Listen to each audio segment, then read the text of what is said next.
इसको ऊपर नीचे रखे ना। क्या हो गया? इसको थोड़ा साइड रखे, मेरा कैमरा में आ रहा है। गाड़ी नको कागे अणावड़े वाला आगे निकोगे। बोलिए गोविंद गुरु महाराज की।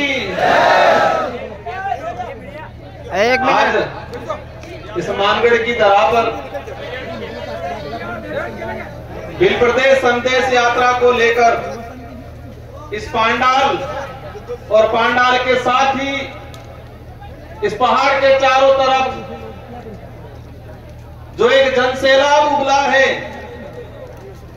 वो जनसैलाब राजस्थान, मध्य प्रदेश, गुजरात, महाराष्ट्र और दादरा नगर हवेली की राजधानियों तक, वर्तमान में जो मुख्यमंत्री है उन तक ये आवाज पहुंचेगी। और आज का जो जनसैलाब जो पहुंचा है, ये गूंज दिल्ली तक भी पहुंचेगी। भील प्रदेश की जो मांग को लेकर बड़े बुजुर्ग से लगा के हमारी माताएं बहनें, नारी शक्तियां, युवा साथी और हमारे साथ ही इस क्षेत्र में रहने वाला एससी समुदाय, माइनॉरिटी समुदाय, ओबीसी के साथी और हमारे बीच में विशेषकर जो जयपुर से आए दो प्रोफेसर, एक बीडी शर्मा जी, डीबी शर्मा जी और बाकी साथियों को भी, ये भील प्रदेश की जो आवाज है, आप सभी सोशल मीडिया के माध्यम से सुनते आए होंगे। कुछ लोग भील प्रदेश की मांग के विरोध में एक माहौल बना रहे हैं। मैं इस मंच से मेरी बात जो शुरू करना चाहूंगा, यह भील प्रदेश जो संदेश यात्रा है, यह किसी एक संगठन का या मेरा या हमारे विधायकों का, ना ही पवर जी का, ना ही कांति भाई का, किसी एक की कल्पना है, किसी एक का उद्देश्य है, किसी एक का सपना नहीं है। यह सपना 1913 के अंदर 1500 से अधिक आदिवासी समुदाय के वीर गणवीरों ने अपना त्याग बलिदान देके शहीद हुए थे। इन गणवीरों का अधूरा सपना है। उस समय से मांग चली आ रही है। ये बात इसलिए बताना चाह रहा हूं कि 2-3 दिन से मीडिया में, सोशल मीडिया में, प्रिंट मीडिया में माहौल बना हुआ है। विरोधी लोग माहौल बना रहे हैं। राष्ट्रीय पार्टियों के नेता भील प्रदेश की मांग को गलत ठहरा रहे हैं, लेकिन उनको इतिहास में जाना चाहिए। इतिहास की कुछ जानकारी भी है इन लोगों को, लेकिन उनके दिमाग में क्या है कि भोला पाला आदिवासी समुदाय है, इस समुदाय को झूठा इतिहास पढ़ा देंगे, झूठा इतिहास लिख देंगे, वो झूठा इतिहास लिखा हुआ किताबों में पढ़ लेंगे, वो भूल जाएंगे भील प्रदेश का सपना। इतिहास की जो बात आती है, आप सबने देखा होगा, मेरे पूर्व भगवान ने बताया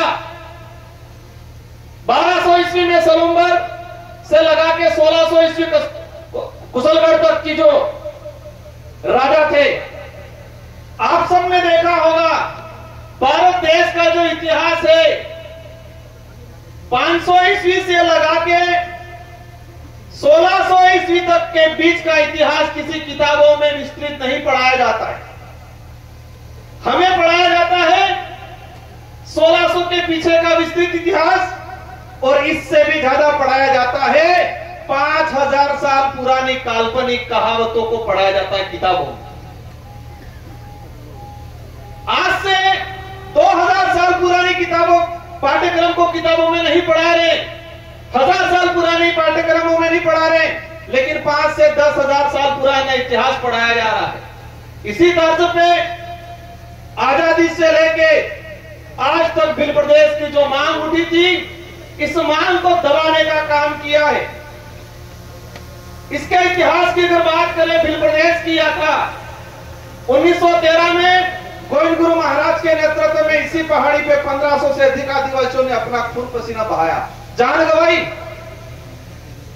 कल मैं देख रहा था, एक राष्ट्रीय पार्टी के नेता जी कह रहे थे कि ये मांग सिर्फ डूंगरपुर बांसवाड़ा में उठाई जा रही है, ये मांग राजकुमार कर रहा है, ये मांग ये पार्टी वाले कर रहे हैं।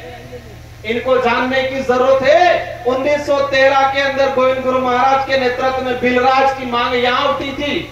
1925 में ही महाराष्ट्र का सतकुंडा कुंसी जो इलाका है उस इलाके में नंदुरबार नासिक इलाके में उठी। 1980 में 1970 में वही सतकुंडा जो नंदुरबार नासिक का जो इलाका था, एक रामदास महाराज करके थे और उन्हीं से प्रभावित होके शरद पाटिल एक कॉमरेड नेता था, उस नेता ने उस इलाके के अंदर बिलराज की बात की। आंदोलन चला था 1970 में। 1980 के अंदर 1980 से लगा के 1990 विशेषकर दिलीप सिंह जी भूरिया 7 बार सांसद रहे मध्य प्रदेश से और वो भाजपा के भी लीडर बने थे। इन्होंने बिल प्रदेश की बात की थी। सोमजी भाई घरासिया गुजरात से, मोदी जी से, सोमजी भाई डामोर गुजरात से आज मुख्यमंत्री जी आते हैं, लेकिन इनसे भी बड़े लीडर थे वो। इन्होंने बिल प्रदेश की मांग उठाई थी। दिलीप सिंह जी भूरिया, आज वो नेता कह रहे हैं कि राजकुमार मांग रहा है। राजकुमार नहीं मांग रहा है, इस क्षेत्र का एक छोटा छोटा बच्चा बिल प्रदेश मांग रहा है। बिल प्रदेश की लड़ाई को लेके 1500 आदिवासी यहां मरे, यहां शहीद हुए, भुलावा लोरिया के अंदर शहीद हुए, ऐसे ऐसे कई आंदोलन हुए। और आजादी के बाद भी 2016 में भाजपा के लीडर थे, लेकिन उनके अंदर आदिवासी थी।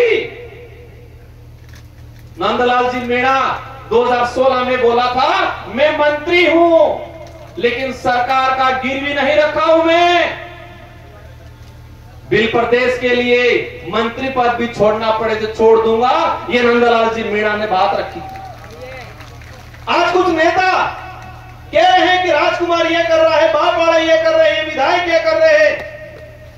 हम कुछ नहीं कर रहे हैं, हम तो हमारे पुरखों का जो अधूरा सपना था उस सपने को साकार करने का काम कर रहे हैं हम लोग। हमारे पुरखों का जो त्याग बलिदान, इन्होंने जो शहादत दी है, उन शहादत को सम्मान दिलाने का काम कर रहे हैं हम लोग। वो हमारा फर्ज है, क्योंकि हमारे अंदर आदिवासियत है, आदिवासियों के हक अधिकार के लिए लड़ते हैं, आदिवासियों का डीएनए है। आदिवासी समुदाय ने आज इस संकट में इस स्तर पे समाज को छोड़ा है। कल देखा होगा एक बड़े भाजपा के नेता कह रहे थे कि गौरवशाली राजस्थान के इतिहास को राजकुमार रोत ने बिल प्रदेश का नक्शा जारी करके गौरवशाली राजस्थान के इतिहास को तोड़ने का काम किया है, कलंक लगाने का काम किया है। ये बात बोली। बिल प्रदेश का नक्शा मैंने जारी नहीं किया है। बिल प्रदेश का नक्शा अंग्रेजी शासन काल से लगा के वर्तमान जो समय में जिस इलाके के अंदर बाहुल्य क्षेत्र है, जिस इलाके के अंदर विकास नहीं किया हुआ है, वो सभी मिलकर बिल प्रदेश की बात कर। 1896 के अंदर अंग्रेजों को लगा ये ट्राइबल टेरिटरी है, यहां पर इंटरफेयर करना खतरे से खाली नहीं है, बिलों से पंगा नहीं लिया जा सकता है। इसलिए उन्होंने 1896 के अंदर बिल प्रदेश कंट्री के नाम से नक्शा जारी किया। बांसवाड़ा के एक दो लोफेसर और हमारे पड़ोसी लोकसभा के सांसद में नाम नहीं लेना चाहूंगा। नाम इसलिए नहीं लेना चाहूंगा कि मैं मेरी जबान को गिराना नहीं चाहता उनका नाम लेके। क्या बोल रहे हैं कि राजकुमार रोत पे राजद्रोह का मुकदमा दर्ज होना चाहिए, ये बोल रहे हैं ये लोग। किस बात के लिए बोल रहे हैं? कि उसने कंट्री का नक्शा जारी किया। आप तो लोफेसर हो, आप तो अधिकारी हो के नेता बने हो। कंट्री का अर्थ होता है एरिया, क्षेत्र होता है, न कि देश होता है। अंग्रेजी शासन व्यवस्था में, उसके बाद उससे पहले राजा रजवाड़ी व्यवस्था में जितना जो रियासत काल के इलाके होते थे उसको अंग्रेजी शासन व्यवस्था के लोग अधिकतर कंट्री के नाम से, एरिया के नाम से आइडेंटिफाई करते थे। तो ये इलाका भिल प्रदेश कंट्री के नाम से उस समय जाना जाता था। मतलब क्षेत्र, एरिया, समुदाय विशेष, बाहुल्य क्षेत्र, इलाका ये होता। राजस्थान के गौरव की बात करते हैं। राजस्थान का गौरव आदिवासी समुदाय के बिना, उनके बलिदान के बिना अधूरा है।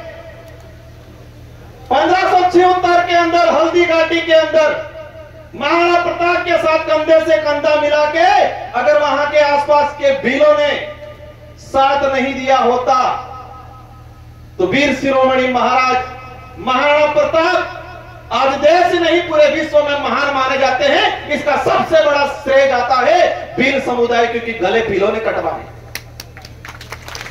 तो राजस्थान का गौरवशाली इतिहास मेवाड़ के आसपास की धरती से, हल्दी घाटी से शुरू होता है और हल्दी घाटी से आसपास इलाके के अंदर ही राजस्थान का गौरवशाली इतिहास खत्म होता है। राजस्थान के गौरवशाली इतिहास, मेवाड़ के गौरवशाली इतिहास की बात करते हैं, लेकिन इस गौरवशाली इतिहास को बनाने में इन भील समुदाय हमारे पुरखों ने साथ दिया था। लेकिन आप लोगों ने आजादी के बाद अत्याचार, शोषण करने का काम किया। आज सबसे ज्यादा इस इलाके के अंदर भील प्रदेश की बात उठ रही है। अगर वर्तमान सरकारें, संचालक महोदय समय हो रहा हो तो मुझे थोड़ा इशारा कर देना 2 मिनट पहले। आज सबसे ज्यादा डिमांड उठ रही है,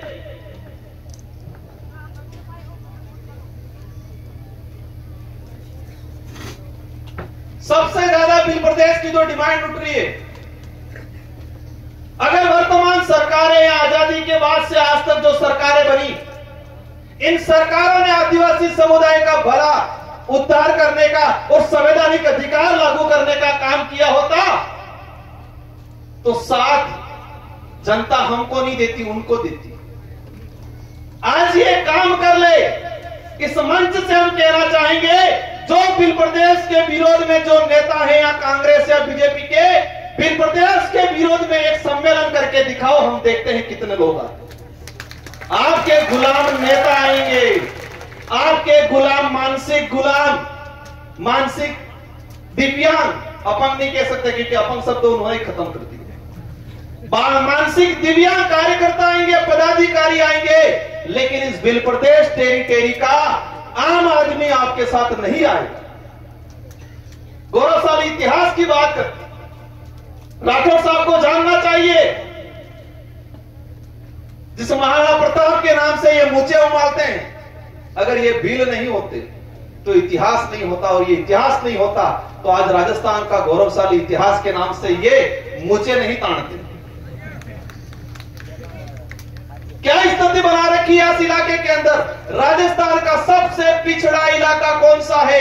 यही ट्राइबल इलाका।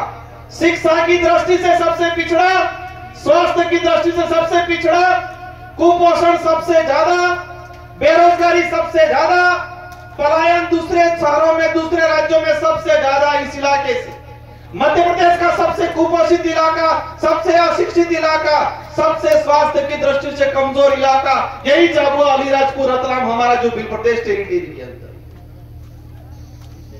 गुजरात का देख लो, गुजरात के विकास मॉडल की बात करते हैं। गुजरात में आज भी वन विभाग के अंदर 1 लाख आदिवासी परिवार आज अपना घर बना के बैठा हुआ है, आज उनको पट्टा नहीं मिला है। सरकारी रिकॉर्ड कह रहा है, हमारा जो ज्ञापन दिया था उस ज्ञापन में लिखा है वन भूमि पहले आई या आदिवासी पहले आया, वन विभाग पहले आया या आदिवासी पहले आया? तो आदिवासी पहले आया, वन विभाग को, उस वन को उपजाऊ बनाया, उसको संजोया, उसको तैयार किया और आज अतिक्रमण के नाम से हटा रहे। गुजरात के अंदर 1 लाख आदिवासी वन विभाग की भूमि पे रह रहे हैं। हमारी नजर में वो मालिक है उस जमीन के, लेकिन सरकार की नजर में क्या है? अतिक्रमणकारी। मध्य प्रदेश के अंदर 3 लाख आदिवासी वन विभाग की भूमि में रह रहे हैं, आज हमारी नजर में वो का मालिक है। राजस्थान के अंदर 52,000 आदिवासी परिवार, महाराष्ट्र के अंदर 2 लाख आदिवासी परिवार, इस तरह से पूरे देश के अंदर आज की तारीख में 26 लाख आदिवासी परिवार वन विभाग की भूमि पे रह रहा है। ये सरकारी आंकड़ा, केंद्र सरकार का जो जारी किया आंकड़ा, वो सरकारी आंकड़ा। अब समझ लो कि कई भाई ऐसे हैं हमारे जो आज भी सरकारी आंकड़े में नहीं है, लेकिन वन विभाग में। देश के अंदर 2011 की जनगणना के आधार पे 8 करोड़ आदिवासी है, 8%, मतलब 13-14 करोड़। और आज की तुलना में, आज के समय में हम काउंट करते हैं तो 17 से 18 करोड़ आदिवासी देश के अंदर है। और वन विभाग की भूमि पे इसमें 1.5 से 2 करोड़ आदिवासी आज भी वन विभाग की भूमि पे। बिल प्रदेश की धरती पे 30% जनसंख्या आज भी राजस्व भूमि, मतलब राजस्व या चारागाह की भूमि पे आज मकान बना के बैठा है। हमारा भाई आजादी से पहले मेरे दादाजी सुनाते थे, जब मानगढ़ पे फौज आई, हमारे घर के आसपास से गई, तो कहते थे यहाँ पर पानी पी के गए, कुआं था वहां 1913 में। उस समय से हमारे वहां बाप दादों का मकान बना हुआ है, कई मकान आज भी बिलाना में। सरकार आके कहती है आप अतिक्रमणकारी हो। आज देखा जाए, कुछ लोग कहते हैं जाति के नाम से राज्य नहीं बन सकता, मान गए जाति के नाम से राज्य नहीं बन सकता, फिर आप धर्म के नाम से देश बनाने की बात क्यों करते हो? जाति के नाम से राज्य नहीं बन सकता, मान गया मैं, फिर धर्म के नाम से हिंदू राज बनाएंगे, ये बात क्यों करते हो? क्योंकि इस देश के अंदर सभी धर्म के लोग रहते हैं, सभी जातियों के लोग रहते हैं। बिल प्रदेश जो डिमांड है, वो डिमांड सांस्कृतिक आधार पे है। संविधान की अंदर अनुच्छेद 2 में 3 में भाषाई आधार पर राज्य बन सकता है। एक सभी अपने दिमाग में डाल ले, क्योंकि आप लोगों को गुमराह करते हैं, कहते हैं संवैधानिक दृष्टि से ये सही नहीं है। पहले संविधान पढ़ लेना चाहिए उन लोगों। भाषाई आधार पर राज्य बनता है। डूंगरपुर नो कालियो नो दाहोद नो कालियो हर का बोले कि नहीं बोलता है। सांस्कृतिक आधार पे राज्य बनता है। बांसवाड़ा नो कालियो, न्याय जाबुआ नो कालियो, न रतलाम नो कालियो हर का के कपड़े पहने कि नहीं पहनता है। भौगोलिक आधार पे इस इलाके का, आज दिल्ली की तरफ से लोग आते हैं, नॉर्थ ईस्ट के लोग आते हैं, उधर साउथ के लोग आते हैं, क्या कहते हैं, राजस्थान तो रेगिस्तान होगा ये समझ रहे हैं अपने इलाके में आके। राजस्थान को किस नाम से? रेगिस्तान के नाम से परिचित करते हैं।